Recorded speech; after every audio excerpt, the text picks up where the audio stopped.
Narito na po tayo sa episode 404 ng Abot Kami na Pangarap, araw ng Lunes. Pinapalayas ni Giselle itong si Moira dahil nga pumunta ito ng ospital nang siya'y nakainom. Ngayon sabi naman ni Moira, bakit mo ba ako pinapaalis? Nandito ako para kay Robert dahil gusto ko siya makausap. Pwede ba Moira? Huwag mo na ako madaan-daan dyan sa kadramahan mo. Lumayas ka. Hindi kita palalayasin dito kung hindi ka nag-inom. Huwag ka na magmaang-maangan. Bastos ka, binastos mo yung padasal para kay Papa. Sabi naman ni Zoe, Tita, anong ginagawa mo kay Ma'am? Ano ba? Sabi naman ni Moira, Teka lang Zoe, nakainom ako 'di ba? Sabi naman ni Giselle. So alam mo pala Zoe, na nakainom niyang nanay mo. Tapos pinagkakait mo pa, pinagtatanggol mo pa, sabi ni Zoe. Ang alam ko nakainom lang siya pero hindi ko alam na lasing siya. Pwede ba Zoe? Wala akong panahon sa mga kadramahan ninyo. Kaya wala na kayo maloloko dito, umalis na kayo. At kapag lumabas ang fingerprints result at mapatunay na may kasalanan kayo, mananagot kayo sa batas. Komentra na naman itong si Robert. Ate, pwede ba mo palayasin si Zoe? O mo nga siyang kampihan o Beng? Meron siyang kinalaman dito, malakas ang kutob ko na meron talagang kinalaman dito si Zoe. Nagtatanggol niya yung nanay niya. Sabi naman ni Moira, nandito ako dahil parte pa naman ako ng family. Ayoko naman na merong mangyaring masama sa aking father-in-law. Natural, ama siya ng asawa ko. Kaya concern ako, nandito ako. Pwede ba Moira? Wala na akong panahon sa mga kadramahan mo. Hindi mo na ako mauuto. Sabi niya, kaya umalis na kayong dalawa bago ko pa kayo ipagtulakan. Sabi naman ni Zoe, tama na nga. Wala na rin namang saysay kung mananatili pa kami dito. Ayaw nyo naman sa amin. Tara na ma'am, umalis na nga tayo dito. Nung umalis na sila, sabi naman ni Obeng, Ate, pwede ba huwag mo na nga palayasin si Zoe? Sabi niya. Ngayon sabi naman ni Giselle, pwede ba Obeng, huwag mo na nga ipagtanggol si Zoe? Alam naman natin na ginagawa niya itong lahat para pagtakpan ng mga kasalanan ginawa ng mami niya. Papaano kung lumabas na nga yung fingerprint result at lumabas na si Zoe yung nag-match doon? Anong gagawin mo? Bigla nang umalis itong si Giselle at nawalan na nga ng gana. Nainis nga siya kay Obeng. Nag-away na naman yung magkakapatid. Samantala ito naman si Chang Susan saka si Josa nagulat dahil dumating si Doc Carlos. Sabi nila, Doc, dumating ka na pala. Kala namin hindi kasi kami na maghahatid kay Lynette pauwi sa bahay. Hindi. Sabi naman ni Carlos, nasaan nga pala si Michael saka si Denise? Nandito pa ba sila? Yun na nga Doc, umalis na nga kasi ito yung chika. Sabi ni Aling Susan, tingin ko kasi Doc parang may LQ yung dalawa Meron kasi silang mga bagay na pinagtalunan ba? Samantalang kailan lang naman naging sila? Kagaya nito, sina Moira saka si RJ hiwalay na. Si Michael at Denise, meron naman silang LQ. Kayo bang dalawa ni Lynette? Kamusta kayo? Okay ba kayo? Sabi naman ni Carlos, okay naman kami dalawa ni Lynette. Di ba Lynette? Sabi ni Lynette, oo. Pwede ba Diyosa at Chang, wag na po natin pag-usapan yan, okay? Sabi niya. Ngayon nga, sabi nga nito ni Chang Susan saka ni Diyosa, o paano ba Lynette, mauna na kami ha? Alis na kami. Sige Doc, ingat kayo. Ngayon sabi naman ni Doc Carlos, Lynette, tara na, uwi na tayo. Sabi naman ni Lynette, Carlos, may sabihin nga pala muna ako sa'yo. Nagkita kami kanina ni RJ sa may Apex. Kinuusap ko siya, kinamusta ko yung kalagayan niya. Kasi problemado yung tao. Sabi naman ni Carlos, Lynette, ba't parang nagre-report ka yata sa akin? Sabi naman ni Lynette, maigi na yung nagsasabi ako sa'yo, yung bang wala ko nililihim para sa akin na mismo manggaling, hindi sa ibang tao kasi baka mag-cause pa ito ng pagtatalo natin gaya nung dati, di ba? Gusto ko lang sabihin sa'yo para alam mo. Sabi naman ni Carlos, Lynette, sa sitwasyon ngayon, hindi naman ako magagalit kasi meron ka namang katwiran. Pinuntahan mo si RJ dahil concern ka dahil siya mismo yung tatay ni Annalyn kaya walang problema sa akin yun. So tara, uwi na tayo. Samantala ito naman si Moira, ginigising si Zoe. Wake up Zoe, gumising ka dahil para to sa'yo. Sabi ni Zoe, ano ba yun? Inantok pa ako. Gumising ka na dyan, bumahon ka na. Dahil tong balitang ibabalita ko sa'yo, ay tungkol sa'yo mismo. Tumawag na yung kakilala ko sa pulis at meron na daw resulta, yung fingerprint result. Sabi naman ni Zoe, what? Ngayon na, meron na. Oo. So nag-hysterical na tong si Zoe, tumayo agad ng kama. Paano to, ma'am? Ayoko makulong. Paano tong reputasyon ko, yung profession ko? Paano to? Ngayon, bigla na lamang nagtakot si Zoe. Pagharap niya, nasa harapan niya lolo Pepe niya at sinasakal siya. Wag, lolo, wag mo ako sakalin. Wag. Hindi na siya makapagsalita ng gusto dahil nga nasasakal siya at sobrang takot niya. Naitulak niya si lolo Pepe, yung pala naitulak niya mami Moira niya. Sabi ni Moira, ano ba Zoe? Ba't mo ko tinulak? Ma'am, nandito si lolo sa harapan ko. Nandito siya, sinasakal niya ako. O diba Zoe, gumising ka sa katotohanan. Iniisip mo kasi ang lolo mo, kaya yan ang nangyayari sa'yo. Minumulto ka niya, tinatakot ka niya. O diba, ako tong nasa harapan mo. Sabi ni Zoe, ma'am, ano ba gagawin natin? Baka lumabas na yung fingerprint result, sabi ni Moira. Aalis tayo. Magpapakalayo-layo tayo, magpapalamig muna tayo ng ulo, magre-refresh muna tayo ng isip. Hindi pwede yun, ma'am. Ano, lalayo tayo sa kasalanan to natin? Lalo mapapalala ang sitwasyon, lalo kong hahanapin at lalo magmumukha akong guilty. Hindi pwede tayong lumayo. Kailangan ko itong harapin. Kailangan natin itong gawan ng paraan sa ngayon. Sabi naman ni Carlos, Lynette, sabay ka na sa akin pagpunta ng East Ridge. Carlos, pwede ba mauna ka na kasi dadan pa ako ng Apex.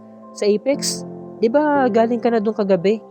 Oo, kasi nandoon kasi ngayon si Annalyn. Kailangan ko muna siyang puntahan. Kasi kailangan ko ring damayan yung pamilya niya. Sabi naman ni Carlos, si Annalyn pwede kasi apo siya ni Sir Pepe. Pero ikaw, hindi ka naman nila kaano-ano. Hindi ka naman nila kamag-anak. At siya nga pala, Lynette, hindi ka na nga pala pwedeng umalis ngayon. Bakit Carlos? Anong meron? Meron kasing papunta rito mga technician na ayusin yung kwarto ni Annalyn. Ayusin na rin yung aircon. Kaya kailangan bantayan mo sila, hindi ka na muna papasok ngayon. Sana nasabi mo na sa akin kanina pa, Carlos, para hindi na ako nakapagdamit pa. Sorry na, Lynette. Sige na, alis na ako. Ngayon umiiyak tong si Zoe at talaga nasasaktan at natatakot sa mga nangyayari. Nahuli siya ni Dr. Luke Antonio. Sabi ni Doc Luke, Doktora Zoe, kamusta ka?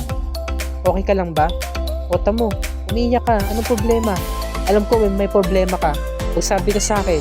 Sabi naman ni Zoe, si Lolo kasi nagpaparamdam siya sa akin, nagpapakita siya, natatakot ako. Niyakap niya ni si Doc Luke.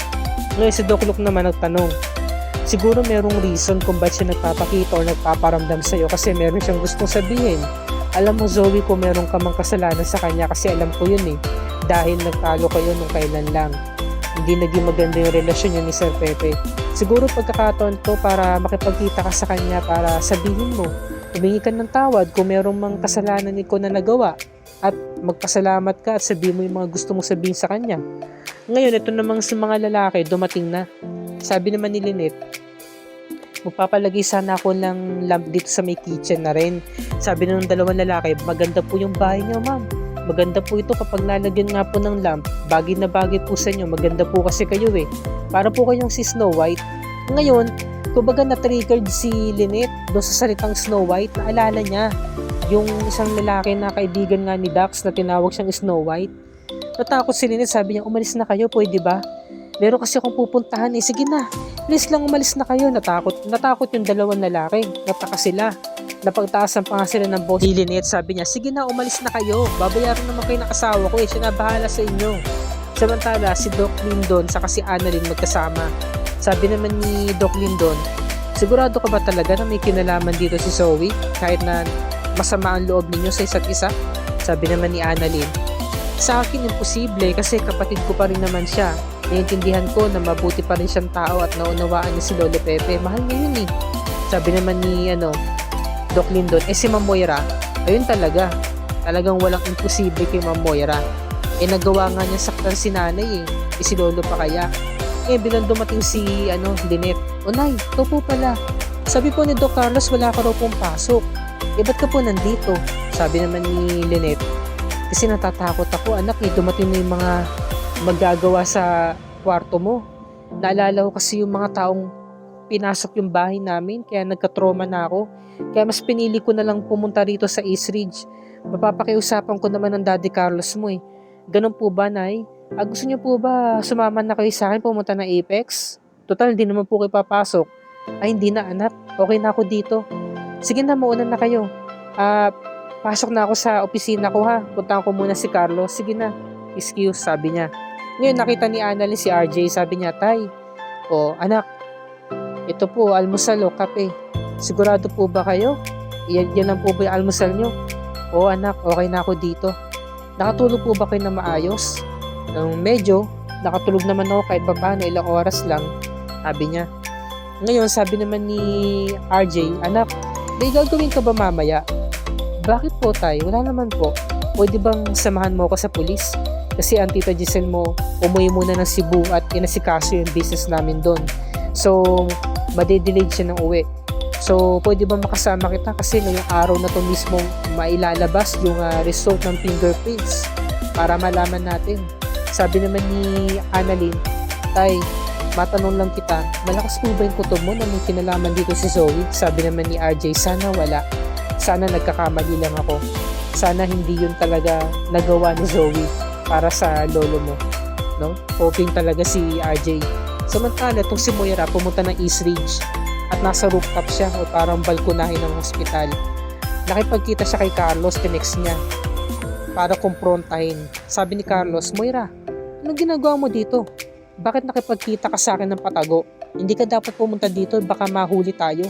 Delikado yung ginagawa mo.